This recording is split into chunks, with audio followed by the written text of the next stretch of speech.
You know, when most people hear the words white supremacy, they imagine only segregation, unequal laws, or open hatred.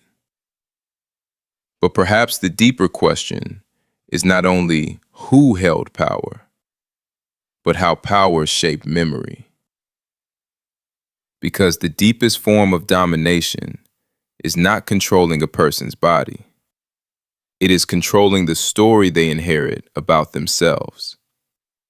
Whoever defines the beginning of history influences how future generations imagine themselves. Power does not only conquer territory, it often seeks to conquer memory. Think about it. When names change, meanings can change. When meanings change, worldviews can change. Rename a land, rename a people, rename a tradition, rename a body of knowledge. Then teach the new names as though they were always the originals. The first battle is rarely over land. The lasting battle is over memory. The final battle is over identity. Imagine if Rome or Greece were suddenly renamed, their monuments relabeled, their teachers forgotten, and your grandchildren were taught that those new names had always been the truth.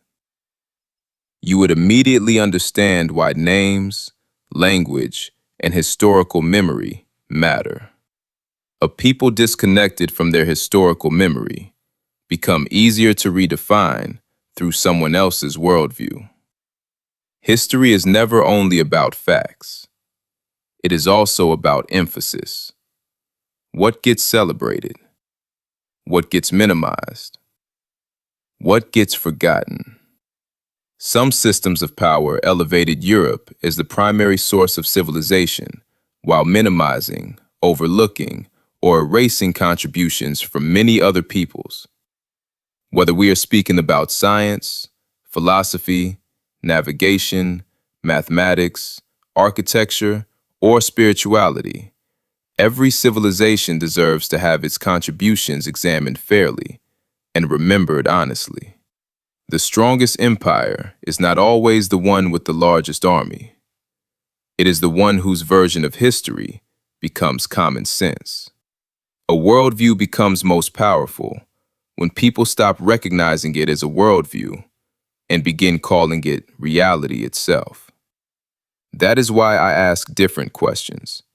Not simply, what was I taught, but how was this history assembled? Who wrote it? Whose voices were preserved? Whose voices were omitted? What evidence supports the story? Because the opposite of propaganda is not another unquestioned narrative. It is the discipline of following evidence wherever it leads, even when it challenges the story you inherited, even when it challenges your own assumptions. Memory should never be protected from examination. It should be strengthened by examination. No civilization is honored by mythology alone. Every civilization is honored when its achievements are studied fairly, its mistakes acknowledged honestly, and its legacy remembered accurately. The greatest prison is not built from stone. It is built from inherited assumptions no one taught you to question. A child inherits more than a language. A child inherits a lens through which the world is interpreted.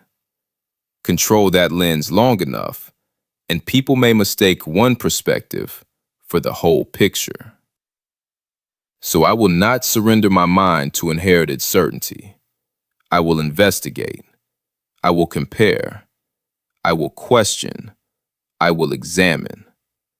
Not because I fear truth, but because truth has nothing to fear from examination.